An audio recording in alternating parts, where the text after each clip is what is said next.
Bonjour à toutes et à tous, c'est Paul Dame pour vous présenter un nouvel épisode de Sapin en sucette et cette fois-ci j'ai envie de faire l'expérience du Panari mais entre, comment dire, sur un milieu minimum privé de dioxygène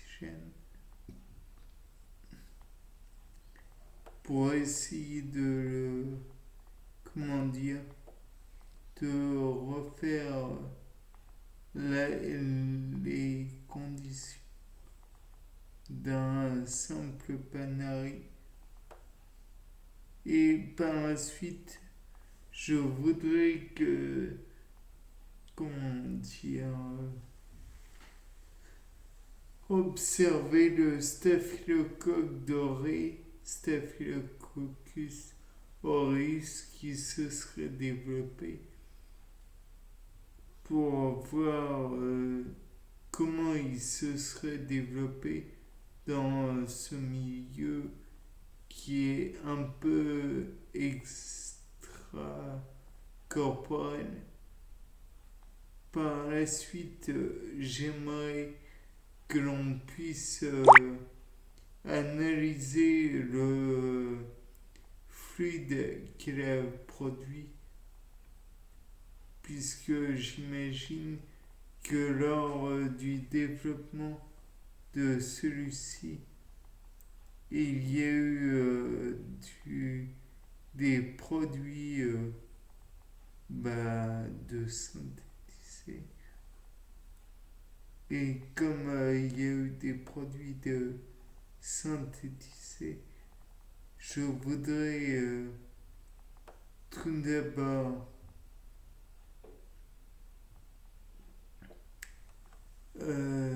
comment dire, en, en nommer la constitution.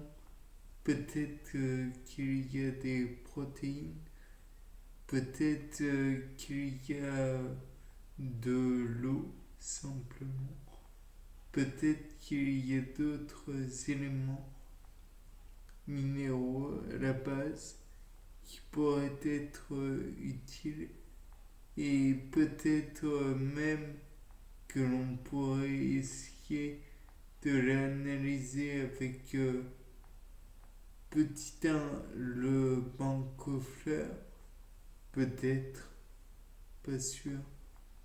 Peut-être pourrait-on essayer les colonnes à comment les minces, j'adore les colonnes de séparation, c'est pas le terme, les colonnes de chromatographie. Par la suite, donc, on pourra diviser les divers éléments.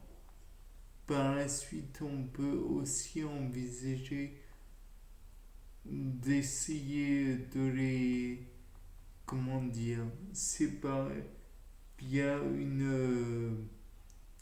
comment,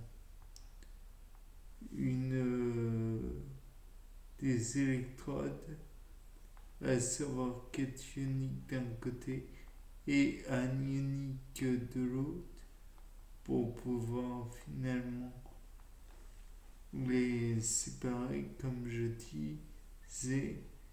On pourrait éventuellement aussi essayer de voir s'il est possible de reproduire les effets en injectant ce pu entre guillemets à un animal, et si cet animal a lui-même un œdème de produit ou pas.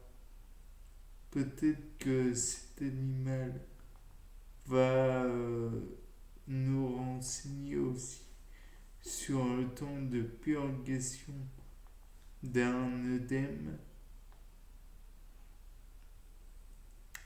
Rappelons que les œdèmes sont parfois gênants pour l'entorse. Là, dans le cas présent, nous parlons de pus. Donc peut-être qu'une blessure par d'autres moyens pourrait engendrer des, comment dire, des symptômes similaires. Peut-être qu'une simple blessure de l'animal pourrait engendrer des gonflements et une suppuration plus ou moins abondante. Et on pourrait analyser et voir si éventuellement il y a une différence entre le pus d'un être humain et le pus que produit un animal. Peut-être que celui-ci ne produira pas de substance comme celle-ci. Peut-être l'organisme va lui-même essayer de reconstituer les forces de l'animal sans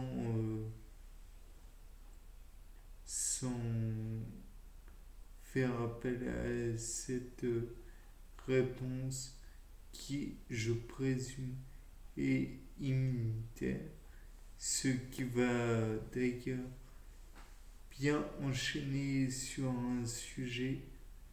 Y a-t-il des globules blancs ou des anticorps? On peut essayer de les découvrir. Pour cela, je présume qu'il serait intéressant de faire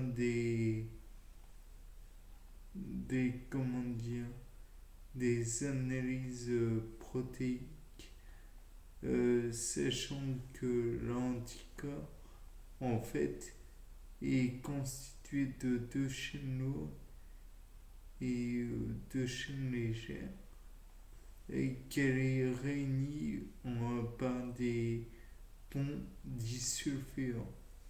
Peut-être que cela pourrait permettre de découvrir si les anticorps sont identiques